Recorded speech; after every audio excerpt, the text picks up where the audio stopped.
Hey y'all, thanks for tuning back into Chickanic. I hope everybody's having a great week. Hang out with me at my repair shop today for a full day of diagnosing, fixing, and fails.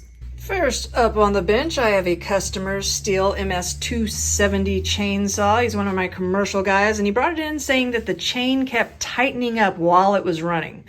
Took the side cover off in the bar and figured it out pretty quick. Can y'all see what's wrong with it? Check out that sprocket. There is no teeth left of that thing. So hopefully this will be a super simple fix. Now, removing the sprocket on these is really simple. It's just one E-clip with a washer holding the whole thing on. You will want to make sure that your chain brake is not engaged, because if it is, it's grabbing onto that sprocket and will not come off. So you don't want to be prying on it. Make sure that's disengaged and take your E-clip off. Easiest way to remove it is just find a small flat head to get in underneath there. Make sure you cup it with your hand while you're removing it, or it will fly across the room and you might never find it again. Move that. Take our washer off here and our sprocket. We're going to check our needle bearing. Still looks good. We're going to add some grease to that. Now this thing is completely toast. And I don't have a brand new one in stock, but I got something better.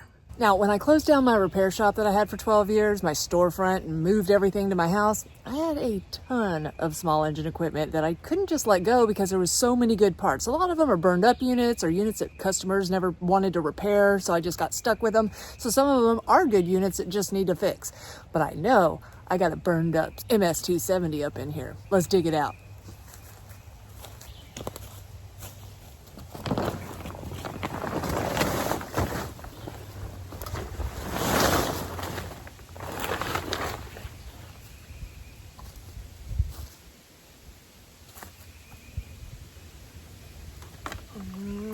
Yeah, lots of stuff. Yep. And what do we got on here? We've got a rim sprocket instead of a spur sprocket. So even though this rim sprocket is totally worn out, I've got a brand new one to replace it with. I really want this back base right here because this part doesn't wear out. If you're commercial, you always want to have a rim sprocket. That way you can change out a $7, $8 rim sprocket instead of a $35, $40, $50 spur sprocket. So hopefully he gets out super cheap on this repair. Washer, hold on to these because you never know when you're going to need one. Throw away this worn out rim sprocket. And these, they never wear out. So all you got to do is change out this $7 rim sprocket, which I've got one right here, and he'll be good to go. Cleaning it out, looks like whoever was running this thing was running used motor oil in it. It is black. Got my roller bearing greased up. Now there's one thing that we need to pay attention to whenever we are putting this back on. You see that little notch right there? That is what works the oiler. There is a rod sticking out the back of the clutch that little notch has to go on. Sometimes it's hard to see. As you can see, there's gooky everywhere, but let me get in there. See that little notch right there? It's right here when I shine the light at it. There's that little notch that is connected to your oiler, and that's what spins your pump to actually oil the machine. So we're going to make, and the sprocket will not go down if you don't have it in the correct place, but you want to make sure to get it on that little notch. That way everything works correctly. All right, so we're just going to eyeball it here. Go right down on it. And you'll know whenever it gets in place, because if it's not, it'll still be off kilter just a little bit and will not go flat like it should. All right, we are going to pop our new rim sprocket on here.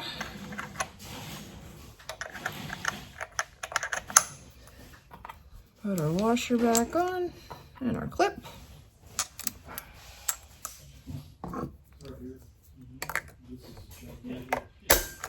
Just like that, we're good to go. Now we're going to go start her up and make sure she's oiling.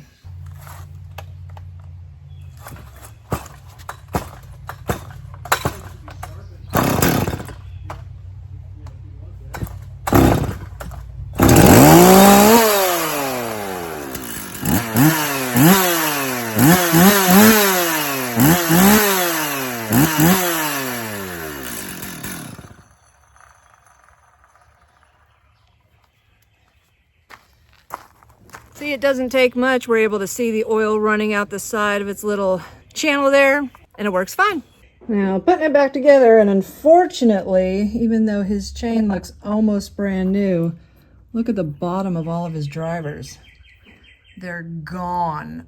So he's got to have a new chain. That's what that sprocket, if you run a new chain on a bad sprocket like that, it's going to rub all the bottoms off. Now, I cut all my own chains. I buy 100-foot rolls of chain in every size you can pretty much get. That way, any chainsaw that comes in, I can cut a chain for it. So I'm going to blow it on out here. This one is 74 drivers, 325 pitch, 63 gauge. We're just going to measure it right there.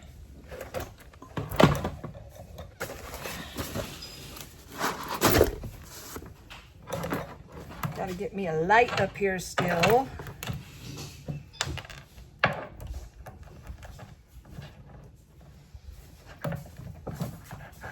Lock it down.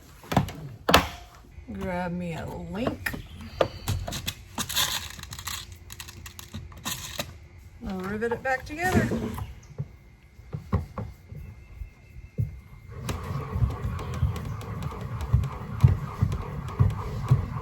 Just like that. Perfect every time. Got it back on. Check the tension. Nothing hanging. Looks good. One customer down. Next. Customer brought in their Stihl FS56 RC. They said it runs fine, but the head won't turn. Let's start her up and see what she does. You're primed on up. Choke.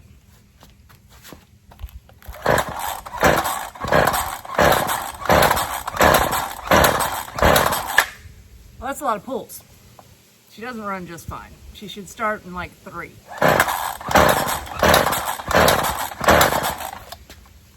Let's give her some throttle.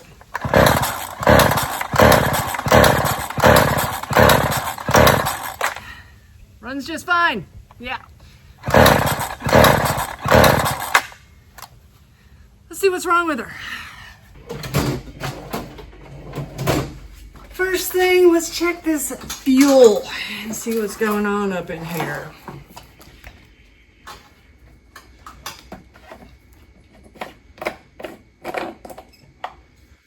Looks like we've got a good mix. Y'all definitely want to see this. Let me get a little cup here.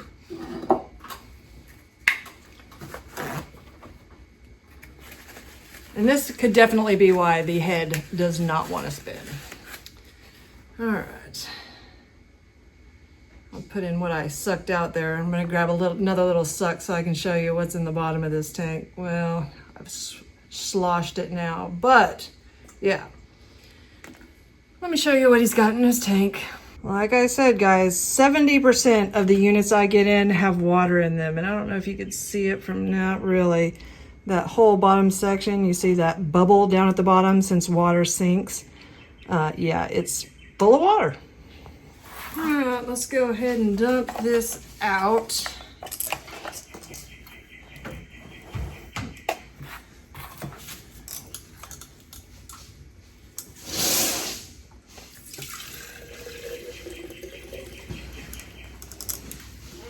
Make sure to prime it out of your carburetor when you dump out fuel that is old or has water in it, because you don't want to have any water in there and it's stuck in your fuel filter also. Keep priming until you can tell that it's all out of there.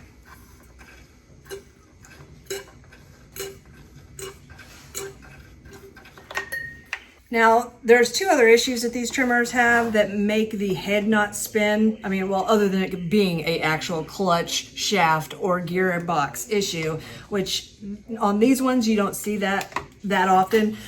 These are really bad about keeping all the carbon inside, so I'm gonna check the exhaust, make sure that it's not clogged up. There's a screen on the outside of the muffler, and then I'm also gonna check the spark plug because these are really bad about fouling out.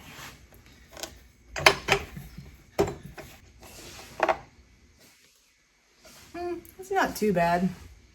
A little dark. I'm gonna go ahead and pop them in another one.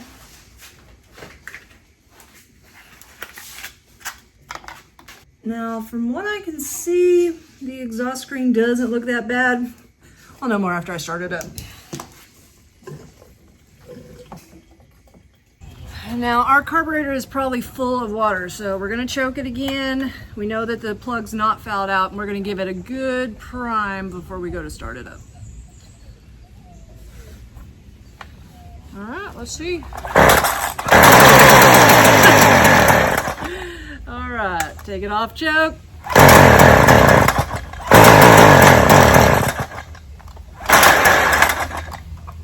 I don't know, might be a clogged exhaust.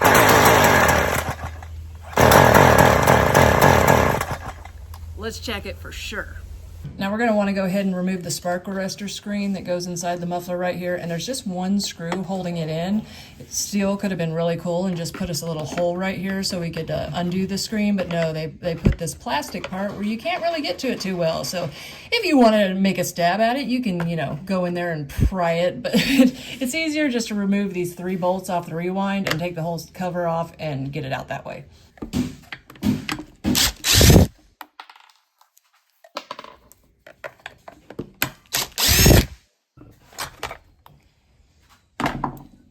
This screw out here, grab my needle nose, see what this screen looks like. Oh boys, we found the problem. That thing is super clogged up. I'm gonna get you in the light here. Yeah, it couldn't breathe. So I'm gonna go ahead, get out my lighter, burn it up, and I'm gonna scrape it off with a razor blade. And I got a lot of you out there that's gonna leave that question, why don't you just use your MAP gas? Just burn it up quick. That's because I make videos for everybody, and most people don't have that at home. They do have a lighter. Might take an extra second or two, but it'll still get the job done. Much better. Now, the reason that you'll end up with a clogged exhaust is from either 1, mixing your oil gas ratio too heavy, or 2, running it at half throttle. These machines are made to run at full throttle, and a lot of times you can't do that. If you're around flower beds or windows, you've got to run it at half throttle. But once you get done, just give it a good go up in the air, because you've got to get the muffler hot enough to get rid of that carbon. And a lot of you say, just leave it out, don't put it back in. And you can do that. I, on the other hand, have a repair shop, and I don't want to be attacked by the EPA, so I am putting it back in. All right, now that we have fuel with no water in it, a fresh plug, and a clean exhaust, let's see if this head's gonna spin. Give it a good prime. Choke.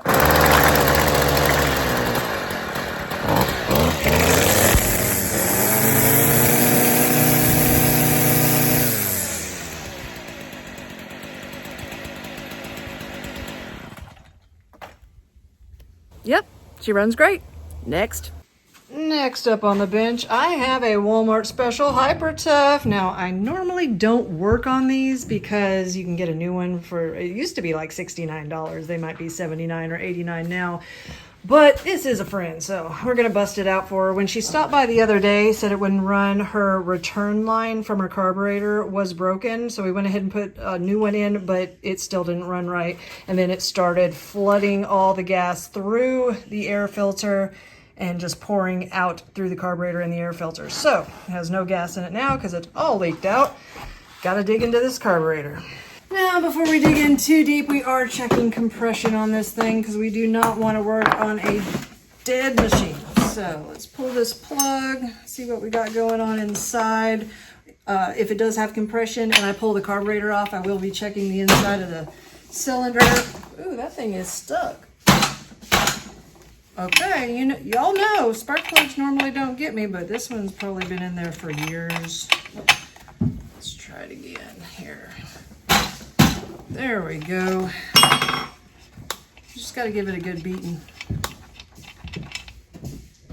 Yeah, it's super flooded. Plug looks decent though, so probably won't have to do that. I do not want to get all that gasoline in my compression tester though. Since the cylinder is flooded, I'm going to go ahead and put a paper towel there and pull it a couple times.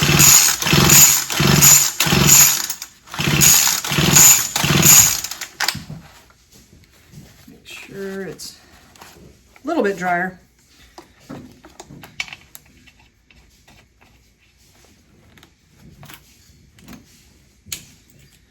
All right, let's see what we got.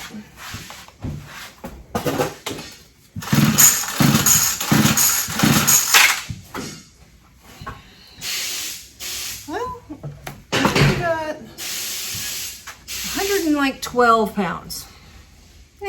Now under 100 pounds, it has to have some kind of internal engine work, either rings, a cylinder, a piston, something like that. But over 110, it's a gamble, but it's good. All right, go ahead and pop this air filter off.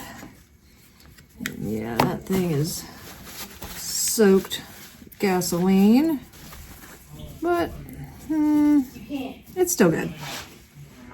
And we're going to use our T25 torque to remove the 2 bolts holding the air filter base and the carburetor on.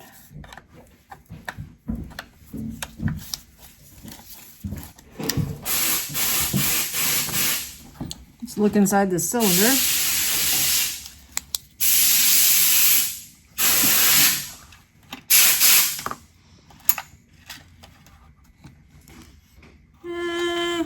Still looks good. Now, I used to keep this whole carburetor filming while we're working.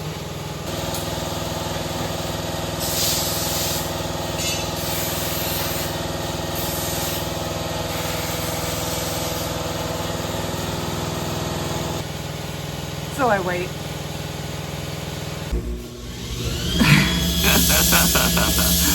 One more minute.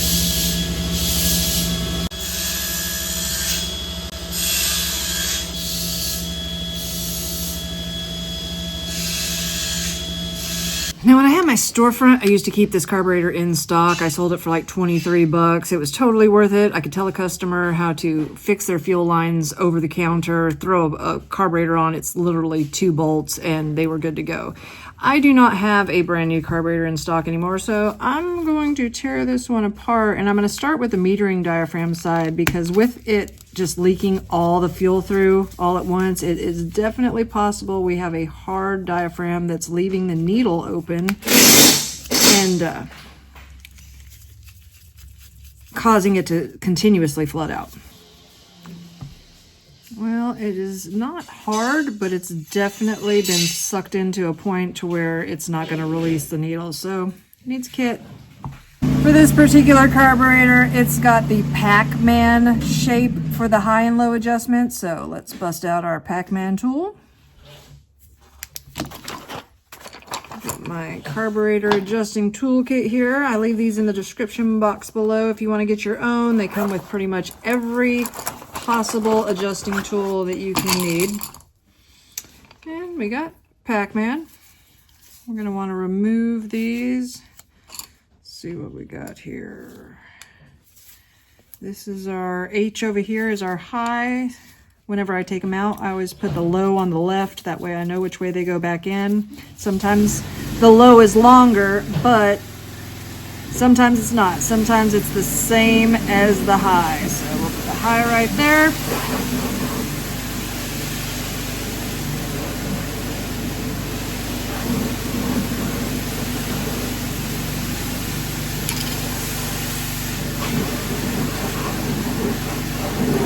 Low on the left. Let's give her a good soak.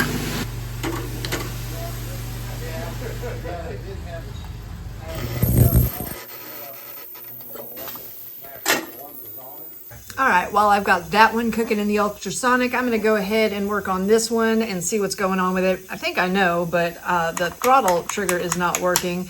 It does run though, even though it looks scary. And from what I can tell, I'm gonna say that the throttle cable may be broke. And if it is, I don't have one in stock, so gonna have to order one. Yep, the throttle cable end isn't even in there. I don't even know where it is.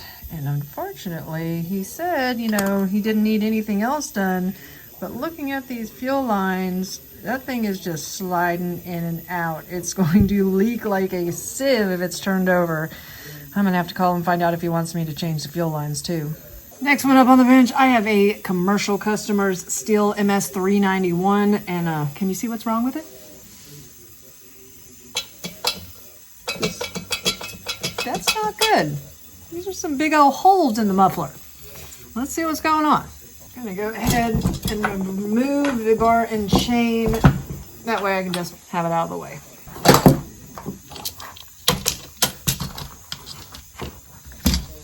Look what I found.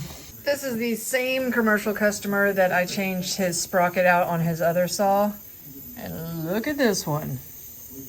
It is almost just as bad. Thankfully, it sort of destroyed the bottoms of the tips, but it might be able to be ran, but it's better safe than sorry. Even if it's just barely taking the tips off, you don't want to destroy the new sprocket that we put on there, so always put a new chain. Trying to get my camera in here is not the easiest. It looks like both bolts are still in the block, which is a good thing. Neither one of them is broke off, but I think, yeah, if we jiggle a little bit, we probably get it off. I'm gonna go ahead and take those bolts out. Now the bad part is, he told me when he dropped it off, the last shop that he had it at, JB welded those bolts in. You think I'm gonna be able to get them out? I don't know. Well, I jiggled it until I got it loose. That thing is destroyed. Oh no, here we go. All right, wish me luck. It takes a T27 torque to remove these screws out of the Stihl.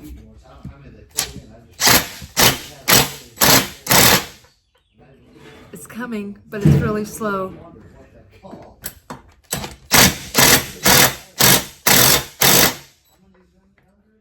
a chunk of JB weld just fell out. This is not good.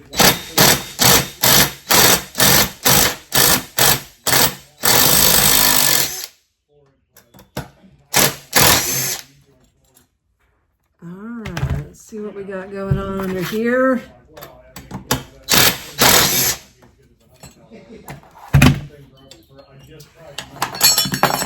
Please have threads. Please have threads. Oh, I think it does. It's just the very edges. When I look down the holes, I can still see threads, so we might have got out lucky. Now I gotta find a muffler. And while we're down here, I'll just give you a quick look here. Looking at that piston, looks almost brand new, even though the rest of the saw looks scary. All right, so I gotta find him a sprocket and a muffler. And if I ordered OEM, we're talking like $170. So let's go out to my scrap pile and see what I got. All right, I do have organized chaos here, so let me go to my pull house and see if I have one. Oh, she's beautiful. Such a whiner. Oh, I'm sorry, baby. We'll be done in a little bit. Now, as y'all know, when we moved out of our storefront, we moved a lot of parts here. And I do know where everything is. But these are all stuff that I have not moved upstairs yet because they're all like 30 and 40-year-old McCullough, Tecumseh, Poulan, Homelight parts that I'm never really going to use. But yeah, don't judge. This is my mess. Let's see what this one is. Ah, it's MS311. I wonder if the parts will work. I don't know, guys. That looks like the same dang muffler to me. Oh my God, I'm gonna take it off and we're gonna see. Now, I'm not gonna lie. This is why my customers keep coming back to me, because I go above and beyond something serious. First, we need to remove, there's two little guards that just plug in here, I guess, so it doesn't get clogged by dirt daubers or something. We're just gonna remove those. Get this out of the way. I'm sort of excited. I hope this works out. This is a burned up chainsaw, so.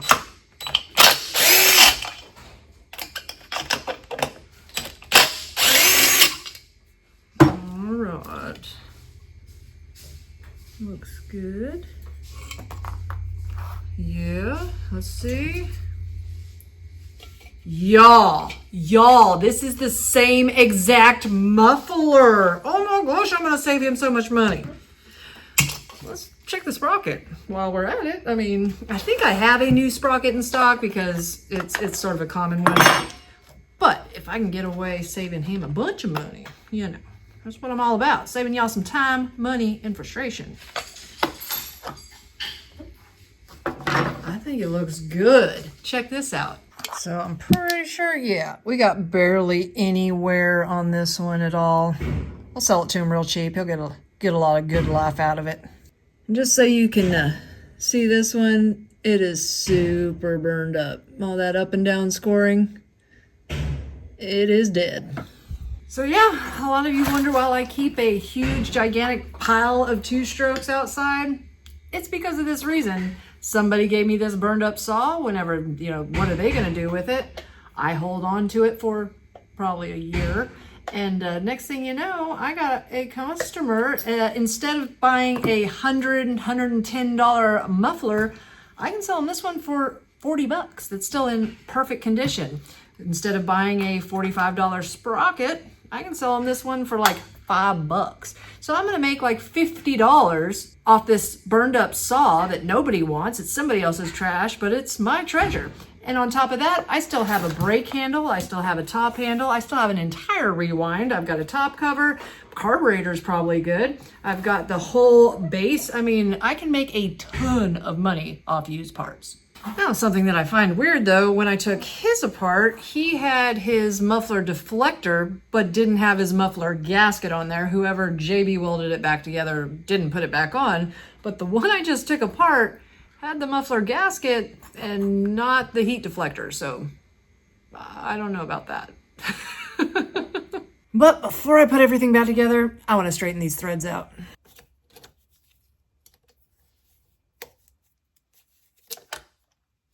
Now, although I am buying him time with this saw to be able to use it more commercially for a little while longer, once you see this happen to a chainsaw and it's this extreme, and the back end here on the cylinder block itself is a little boogered up to where these bolts will not seal like they should correctly, what you'll find is that it's going to happen again. And I wish it wouldn't, but there's not much you can do about it. So get that together. This is always a fun one. So when the gasket won't seat on the block anymore, eventually it's going to vibrate loose again.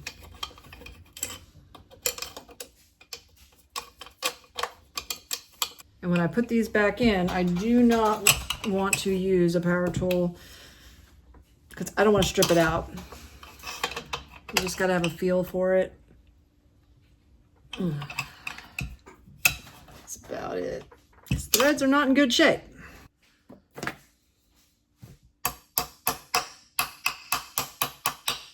ahead and throw some grease on this needle bearing shaft.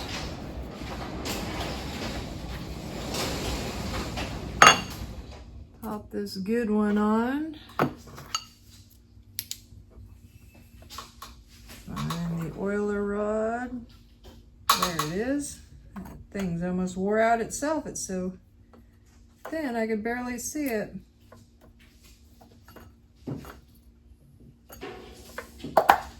There we go.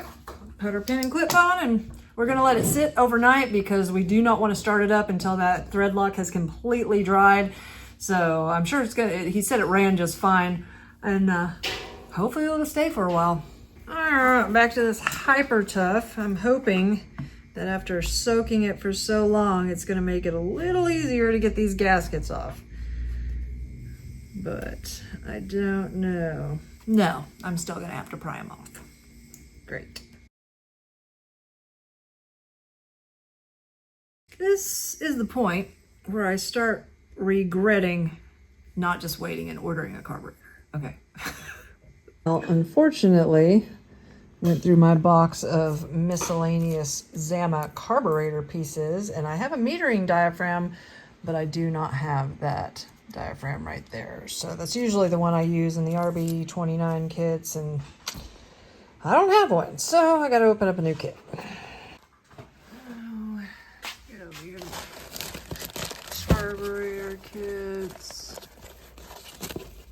RB. Oh, everything's out of order. What in the world? Okay.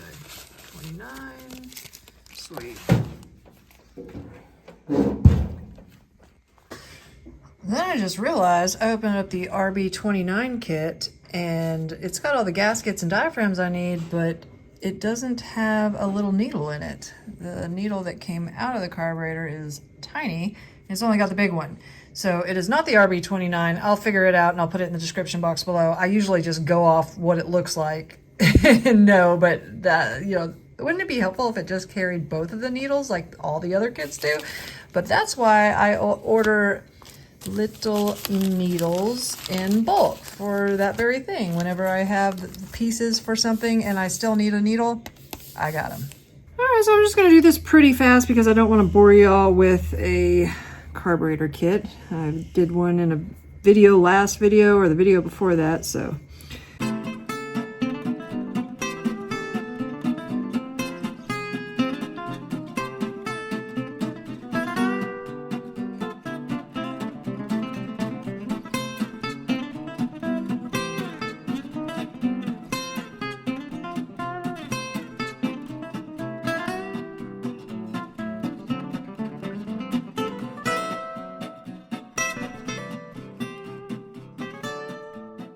Now when we go to reattach the carburetor, we know that the throttle lever goes up towards the throttle cable. The line that goes to your fuel filter goes to the fuel nipple farthest away from your primer bulb, and it returns the fuel through this nipple. So the one that just stubs right into your tank will be the one connected closest to the primer bulb. Just stick those back on like that. We're gonna attach our throttle cable, and there is no mounting gasket on these. This rubber O-ring right here is the actual mounting gasket. So we are putting another gasket on the outside because the last one was stuck to it and I had to scrape it off. So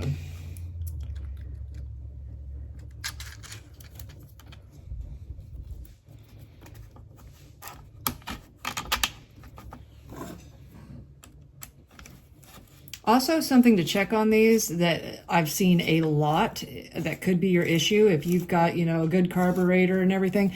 These two bolts that hold the carburetor mounting block, they come loose a lot. If you have any issues, it's always something to check, see if they've backed out any. These ones look fine though. All right, I got her all put back together. Let's throw some gas in it and make sure it doesn't leak and see if she runs. Well, she's priming good. Not leaking. Let's start her up. All right, turned on choke, primed. Got my adjusting tools just in case. Yes, yes. Putting on stage 2 of the choke. Give it some throttle.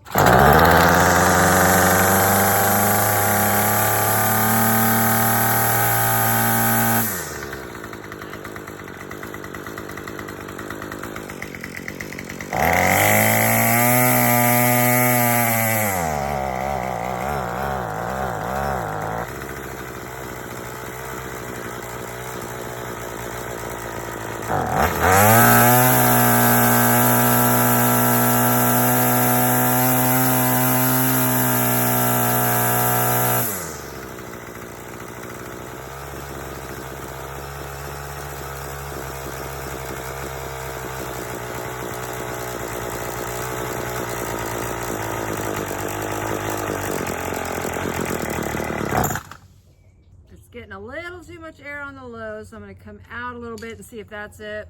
There we go.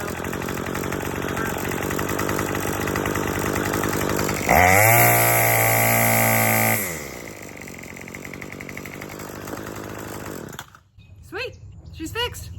So guys, I know some of you chimed in today to see me do part 2 on the Kohler Courage 25 on this zero turn that was given free to my customer. And you know, we're at like $350 to $400 in repairs so far. Got a hold of the customer and they said, yes, he does want us to attempt to fix it. He will pay for the labor. He does not want a brand new carburetor, a $323 carburetor, nor does he want to pay $30 for a carburetor kit. I don't blame him. I wouldn't want to pay that either. So I am going to take a stab at it. I'm going to tear it apart tomorrow. I would have done it today, but I really needed to knock out a bunch of 2-strokes. and see if I can, you know, get by with nothing, hopefully, and just clean it up. If not, I'm going to probably order an aftermarket carburetor, make a video out of that, see if it actually works. Like I said, 70% of the time they do not work, but maybe I can, I don't know, steal the parts out of it and put them in this carburetor. I don't know what I'm going to do. We'll see when I dig into it tomorrow. So guys, if you find yourself coming back to my channel over and over again, think about hitting that subscribe button. It helps out the channel to make my videos shown to more people to save them time, money, and frustration in the future. If you haven't found me at Facebook, find me at facebook.com/Chickanic. Find me on Instagram at TheRealChickanic, or find me at Chickanic.com, where you get your own t-shirts, hoodies, and long sleeve shirts. Thanks guys, and have a great day.